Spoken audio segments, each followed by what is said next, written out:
Hello, my name is Tomi Fry, and my classical speech is the character of Leontes from The Winter's Tale by William Shakespeare.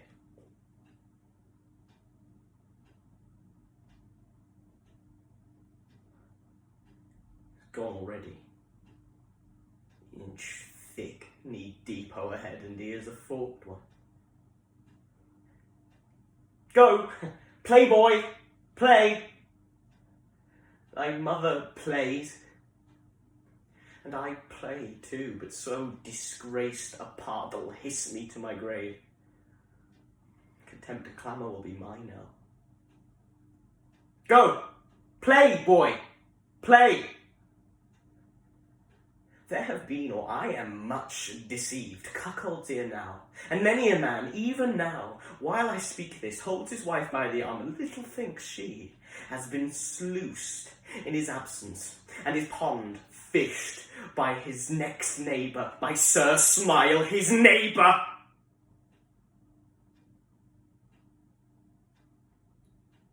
Nay, there's comfort in it. Whilst other men have gates, and those gates opened as mine against their will, should all despair that have revolted wives, the 10th of mankind would hang it so. I mean, physic for it there is none. It is a bawdy planet, and it will strike where 'tis predominant, and it is powerful. Think it north, south, east, west, be it concluded, no barricado for a belly. Know it. It will let in and out the enemy with bag and baggage. Many thousand ons have the disease, yet feel it not. How now, boy? For my contemporary speech, I'll be playing the character of Francis from One Man, Two Governors by Richard Bean. Now, my father, Tommy Henshaw, God rest his soul, now he would have been proud of me, what I'd done with my life. Until today, you see, I used to play washboard for a skiffle band, but they went to see the Beatles last Tuesday night, and they sacked me Wednesday morning. That's ironic, really, because I started the Beatles. Yeah.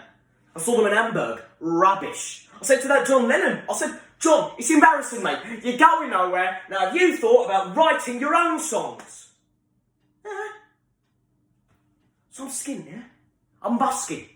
Guitar in hand, mouth organ on a rack, bass drum tied to my shoe, and the definition of mental illness, cymbals between my knees. And look, I've only been playing, 15 minutes, right? When this Larry bloke comes over to me, and he says, do you do requests? I was like, yeah. He says, can you play me a song for my mother? Well, I say, yeah, no problem, mate. Where is she? He says, Tasmania. So I nutted him. Now, this little bloke, Roscoe Crab, now he's seen all this. And he comes over to me and offers me a week's work in Brighton. Says he needs a bit of muscle. Now, I tell him this is all fat. But look, I need a wage. I haven't eaten since last night. And I can't stop thinking about chips. My unaccompanied song is Where I Want to Be from Chess.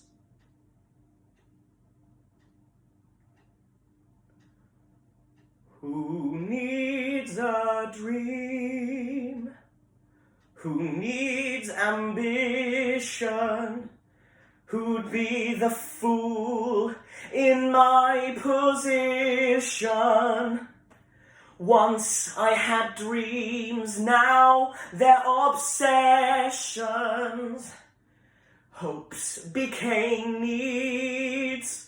Lovers' possessions, then they move in, oh so discreetly, slowly at first, smiling too sweetly, I opened doors, they walked right through them, called me their friend.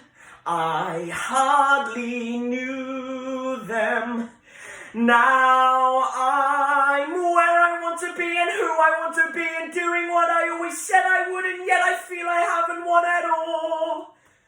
Running for my life and never looking back in case there's someone right behind to shoot me down and say he always knew I'd fall. When the crazy wheel slows down, where will I be? Back where I started.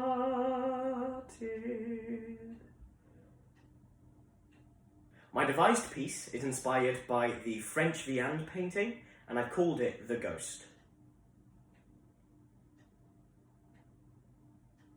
I've always been fascinated by people's reaction when I say the word ghost. Ha! But it's only scary or funny because we are so obsessed with what happens in the flesh and not in the mind or the spirit. I mean, seeing a ghost is looking into your past, something bygone, something difficult to recognise. I mean, the ghost is always the villain of the movie, you know, the enemy that we must vanquish, when in reality we need the ghost in order to stay sane. I mean, it reinforces our reality. We aren't just a sack of meat and bones. We evolve. We leave ghosts behind us, faces stretching far behind like the shelves of a supermarket. Look, what I'm trying to say is, to me, a ghost isn't a floating, translucent spectre of the deceased. It's something that once was, now left behind. It's like looking through a mirror into another one, these infinite versions of yourself that may have done something slightly differently. Ghosts are okay. They teach us. They save us from what could have been an unalterable path. Ghosts are okay. I promise. Video ends.